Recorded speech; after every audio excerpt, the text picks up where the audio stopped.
Hi there and welcome to SharqiDance. My name is Yame and I am regularly here on this channel breaking down basic belly dance movements to help you get started on your belly dance journey or to help you practice between classes. Today I'm going to be breaking down a movement that is commonly known as jewels.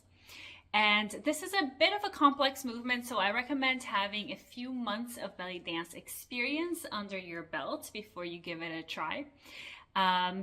Also, this is one of those movements where if you ask 10 different dancers for a breakdown of this movement, you're probably going to get 10 different breakdowns. We all seem to have different approaches to it. So today I'm going to give you my approach. So if you hear a different breakdown from a different dancer, it doesn't mean that they're wrong or that I'm wrong. It just means that there are different variations and different ways to approach this particular movement. So let's just get up and get started. So remembering your basic posture, we want to keep the knees soft to help us find that neutral pelvis, tailbone pointing down, belly, low belly a little bit engaged, the hips stacked underneath the rib cage, heart is open and shoulders relaxed down. Today we'll have the feet a little bit wider than hip width apart, and you can have your feet parallel, toes pointing forward, or the toes slightly flaring out, making sure that that turnout comes from the hips and it's not too far of a turnout. You shouldn't be straining your hip joints. So just whatever your natural posture would be, whether toes are forward or slightly out, just as long as the toes are not turning inward.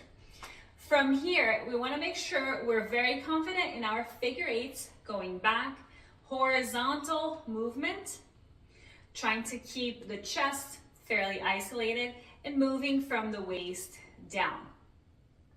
And we want to be comfortable also with hip twists, which is also a component of your figure eights going back. So if you can do that movement, you can definitely do your hip twists.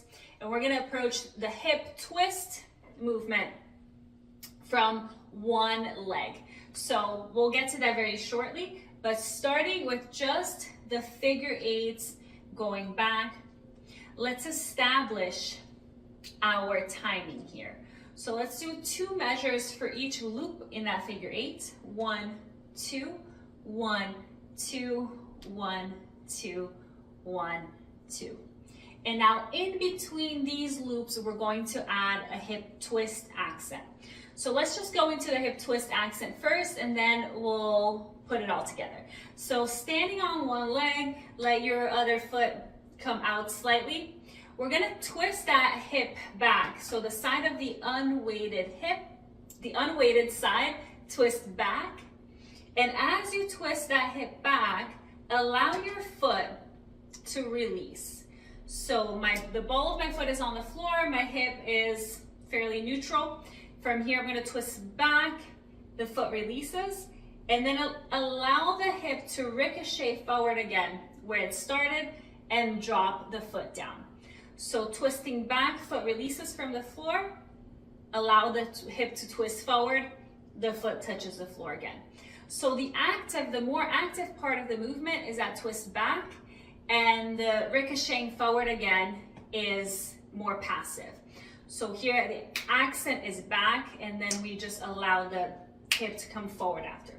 So the hip twist back, back, back, back, and each time I'm twisting back, the foot's releasing. Each time I come forward, the foot comes back down. Shake that out for a moment, and let's go into the other side and just practice that. So weight on one leg, we're gonna twist the hip back, release the foot from the floor, and then as the hip comes forward again, the foot touches the floor. So let's do it a few times on that side. Accent is back. So back, 2, 3, 4, 5, 6, 7, and 8, and then shake that out. So now we're going to break up the loops of the figure eight with that hip twist back accent. So when we're looping to one side, let's think about what's happening as we loop to just one side. So just practice just this side, looping back, looping back. So of course the other side is also moving, but I'm emphasizing one side. And then really feel your weight shifting. So it's that twist forward, then slide to that corner, and then twist back. And as you're twisting back on this side, the other side twisted forward. From this position, we're gonna accent, back, front, and then we're gonna start the loop on the other side. So looping towards that corner, pushing back, the weight stays on that foot.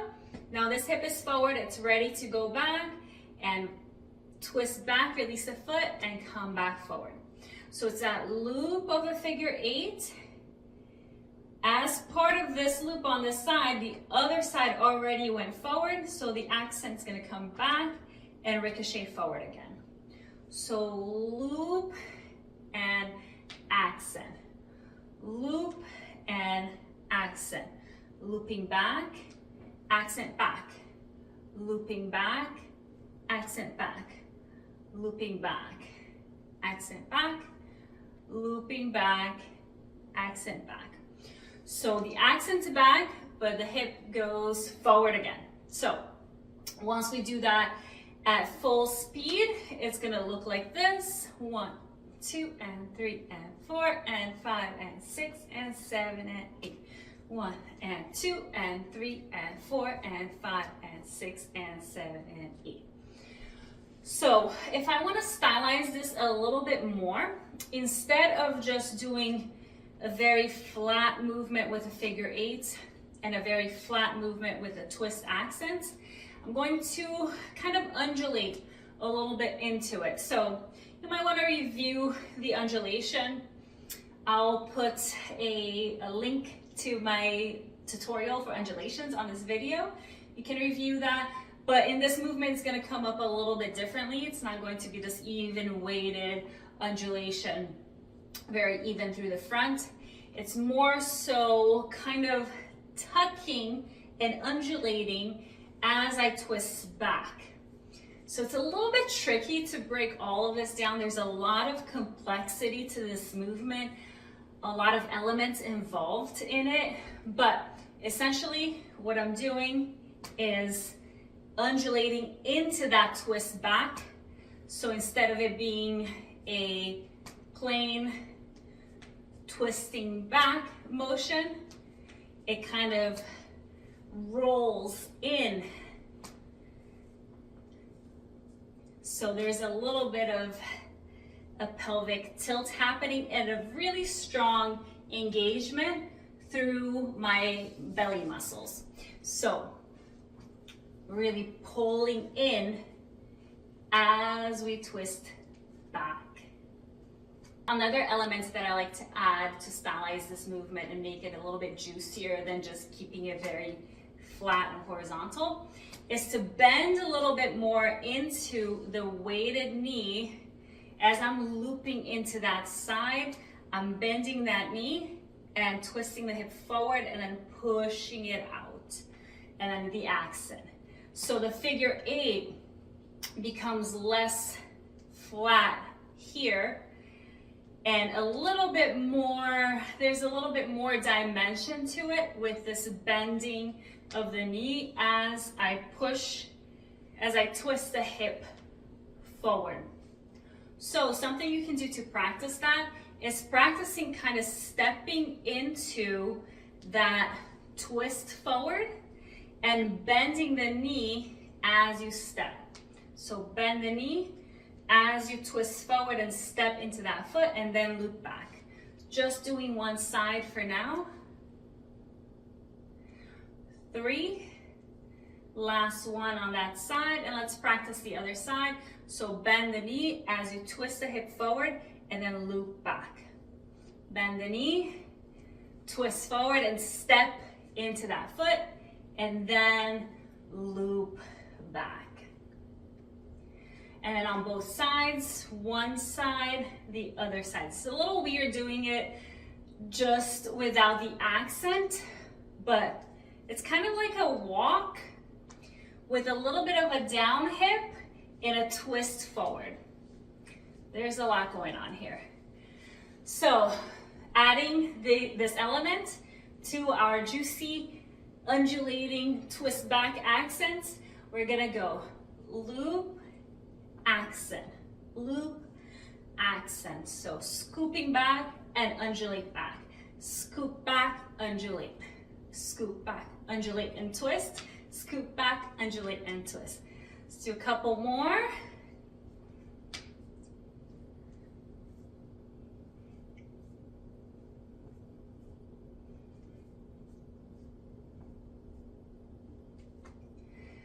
And relax. So that's it for today. I hope you enjoyed this video, and if you did, be sure to hit like, comment, and most importantly, subscribe to be notified of future videos.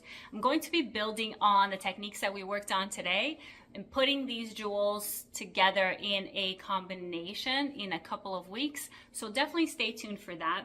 Today's movement breakdown was actually a suggestion from one of our subscribers. So if you have any movements that you haven't seen broken down on this channel yet, be sure to comment with your suggestions. And also let me know what has been your favorite movement to learn from me so far.